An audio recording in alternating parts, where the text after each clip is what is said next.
बेहतरीन लाइन हम लोग देखेंगे सुबह सुबह का। ये आपके मतलब दिन भर का डोज रहेगा जो कि हमेशा एनर्जी में आपको रखेगा। शौक को कभी पाला नहीं जाता, शीशे को कभी उछाला नहीं जाता, मिल जाती है सफलता कोशिश करने वालों को, हर बात को किस्मत पर टाला नहीं जाता।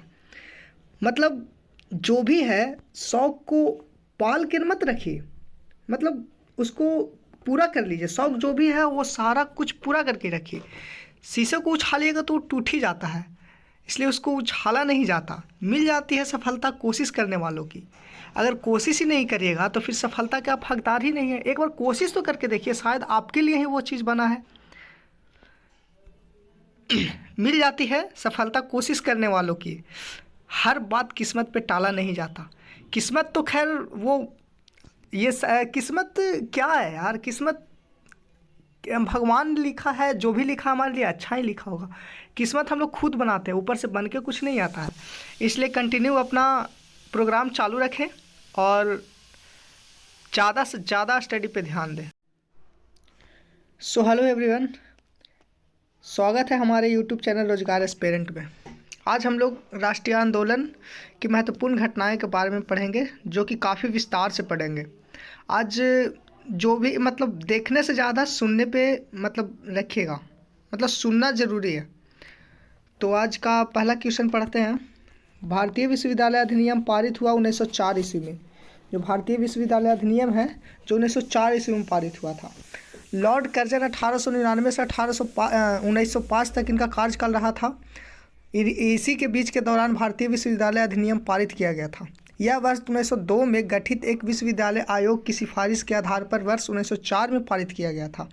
इसकी अध्यक्षता पर सर थॉमस रैले ने की थी और इसे रैले कमीशन भी कहा जाता है। ये महत्वपूर्ण मतलब भारतीय विश्वविद्यालय अधिनियम को रैले कमीशन भी कहा जाता है, इसको ध्यान में रखिएगा, रैले कमीशन। अब 1905 में आते हैं। बंगाल विभाजन हुआ था 1905 ईस्वी में। ये 1947 तक जाएगा। 1904 से जब तक भारत को आज़ाद नहीं करा देते आज वीडियो ख़त्म नहीं होगा। तो 1905 में बंगाल विभाजन हुआ था। बंगाल विभाजन में क्या था कि बंगाल विभाजन के निर्णय की घोषणा 19 जुलाई 1905 को भारत के तत्कालीन वायसराय कर्जन के द्वारा किया गया था। एक मुस्लिम बहुल प्रांत का सृजन करने के उद्देश्य से ही भारत के बंगाल को 2 भागों में बांट दिए जाने का निर्णय लिया गया था। 16 अक्टूबर 1905 से प्रभावी हुआ बंगाल विभाजन, मतलब 16 अक्टूबर 1905 से हुआ था प्रभावी, और 19 जुलाई से इसका शुरुआत किया गया था और 16 अक्टूबर को ये प्रभावी पूरा मतलब लय में आ गया था। 16 अक्टूबर 1905 से प्रभावी हुआ और बंगाल विभाजन हो गया। इतिहास में इसे बंग भंग के नाम से भी जाना जाता है। आप लोग याद रखें, बंगाल विभाजन को बंग भंग के भी नाम से जाना जाता है। अब आगे चलते हैं। 1907 ईस्वी में मुस्लिम लीग की स्थापना। 1907 ईस्वी में मुस्लिम लीग की स्थापना हुआ था। 1906 ईस्वी में मुस्लिम लीग की स्थापना हुआ था। मुसलमानों के बीच भय उत्पन्न हो गया था कि मतलब हिंदू राष्ट्र मतलब उन लोग को लग रहा था हिंदू संगठन काफ़ी बढ़ गया है, उन लोग के बीच भय उत्पन्न हो गया था। वायसराय लॉर्ड मिंटो के निमंत्रण पर भारत के अभिजात मुसलमानों को राजनीतिक में प्रवेश करने का अवसर मिला और वो पूरी तरह राजनीतिक बनकर शिमला से लौटे थे। तभी वो मतलब मुस्लिम लीग की स्थापना किए थे। सूरत अधिवेशन कांग्रेस में फूट, ये जो है इसका डिटेल में देखते हैं। सूरत अधिवेशन कांग्रेस में फूट जो हुआ था 1907 ईस्वी में हुआ था। भारतीय राष्ट्रीय कांग्रेस का अधिवेशन सूरत में हुआ था, जिसकी अध्यक्षता रास बिहारी घोष ने की थी।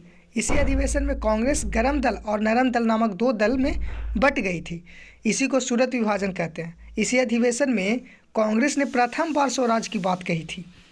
इसी अधिवेशन में पहली बार जो मतलब बोले थे वो प्रथम बार स्वराज का मतलब कुछ बात बोले थे, मतलब स्वराज हमारा जन्मसिद्ध अधिकार है, ऐसा जो बोले थे ये रास बिहारी बोस, यही पहली बार स्वराज की बात कही थी। अब आते हैं 1909 में मार्ले मिंटो सुधार। मार्ले मिंटो सुधार 1909 ईस्वी में हुआ था। वर्ष 1909 में भारत परिषद अधिनियम, जिसे मार्ले मिंटो सुधार भी कहा जाता है, मतलब मार्ले मिंटो सुधार को भारत परिषद अधिनियम भी कहा जाता है। जो कि 1909 में लाया गया था। इस अधिनियम द्वारा चुनाव प्रणाली के सिद्धांत को भारत में पहली बार मान्यता मिली। चुनाव प्रणाली के सिद्धांत को पहली बार भारत में मान्यता मिली थी। ब्रिटिश सम्राट का दिल्ली दरबार, जो 1911 में मतलब दिल्ली दरबार महाराजा जॉर्ज पंचम के पदारोहण के अवसर पर आयोजित किया गया था। यह दरबार दो कारणों से ऐतिहासिक था। पहला, केवल इसी दरबार में महाराजा स्वयं उपस्थित थे, और दूसरा, इसी में शाही राजधानी के कलकत्ता से दिल्ली स्थानांतरित की गई थी। मतलब शाही राजधानी पहले मतलब कलकत्ता था, फिर दिल्ली घोषित किया गया था। यही समय 1911 के ब्रिटिश सम्राट का दिल्ली दरबार के समय। अब होम रूल लीग 1916 ईस्वी में हुआ था। होम रूल लीग के बारे में विशेष जाने। होम रूल आंदोलन Akhil Bharatiya home rule league एक राष्ट्रीय राजनीतिक संगठन था, जिसकी स्थापना 1916 में बाल गंगाधर तिलक द्वारा भारत में स्वशासन के लिए राष्ट्रीय मांग का नेतृत्व करने के लिए होम रूल लीग के नाम के साथ शुरू की गई थी। भारत को ब्रिटिश राज में एक डोमिनियन का दर्जा प्राप्त करने के लिए ऐसा किया गया था। अब अगला 1916 में एक और हुआ था मुस्लिम लीग कांग्रेस में समझौता, जो जिसे लखनऊ पैक्ट के नाम से भी जाना जाता है। दिसंबर 1916 में भारतीय राष्ट्रीय कांग्रेस और अखिल भारतीय मुस्लिम लीग द्वारा समझौता हुआ था, जो 29 दिसंबर 1916 को लखनऊ अधिवेशन में भारतीय राष्ट्रीय कांग्रेस द्वारा और 31 दिसंबर 1916 को अखिल भारतीय मुस्लिम लीग द्वारा पारित किया गया था। यानी 29 दिसंबर को लखनऊ अधिवेशन में भारतीय राष्ट्रीय कांग्रेस द्वारा पारित किया गया था, और 31 दिसंबर जस्ट 2 दिन बाद 1916 को अखिल भारतीय मुस्लिम लीग द्वारा पारित किया गया था। यानी 2 बार इसको पारित किया गया था, एक मुस्लिम लीग द्वारा, एक भारतीय राष्ट्रीय कांग्रेस द्वारा।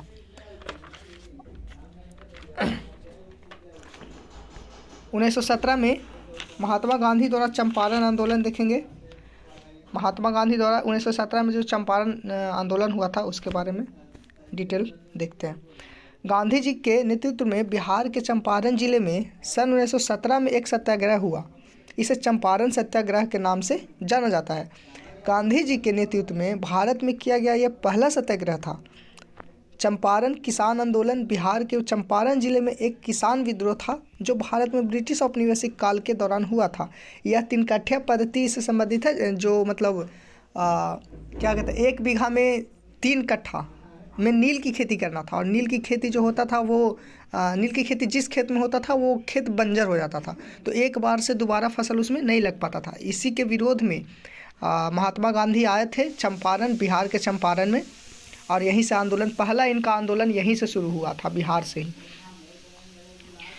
अब 1919 का रॉलेट एक्ट अधिनियम, रॉलेट अधिनियम जो कि ना दलील, बिना मतलब कोई आपके मतलब कोई गवाह या कुछ भी के मतलब आपको गिरफ्तार कर लिया जा सकता था ये कानून के द्वारा। रॉलेट एक्ट को काला कानून भी कहा जाता था। यह 19 मार्च 1919 को भारत की ब्रिटिश सरकार द्वारा भारत में उभर रहे राष्ट्रीय आंदोलन को कुचलने के उद्देश्य से निर्मित कानून था। ये जैसे कि राष्ट्रीय आंदोलन काफ़ी मतलब बढ़ता जा रहा था आज़ादी के सपोर्ट में, तो इसको दबाने के लिए ये कानून विशेष तौर पर लाया गया था कि ये कानून लाएंगे, सबको जो भी है नेता टाइप के लोग उसको पकड़ के डायरेक्ट जेल में डालेंगे, तो ये हमारा जो है शासन लगातार चलता रहेगा। यह कानून सर सिडनी रॉलेट की अध्यक्षता वाली सोसिडियन समिति की सिफारिश के आधार पर बनाया गया था। यह कानून है जो सर सिडनी रॉलेट की अध्यक्षता, याद रखिएगा, सर सिडनी रॉलेट की अध्यक्षता में सोडिशियन समिति की सिफारिश के आधार पर बनाया गया था। रॉलेट एक्ट का सरकारी नाम अराजक और क्रांतिकारी अपराध अधिनियम 1919 था। जालियांवाला बाग हत्याकांड, जो कि पंजाब के अमृतसर में हुआ था। जालियांवाला बाग एक जगह का नाम है, वहाँ निहत्थे लोगों पर डायरेक्ट जनरल डायर के द्वारा गोलियां चलवा दी गई थी। 1919 में मॉन्टेग्यू चेम्सफोर्ड अधिनियम, मॉन्टेग्यू चेम्सफोर्ड सुधार अधिनियम 1919 में पारित हुआ।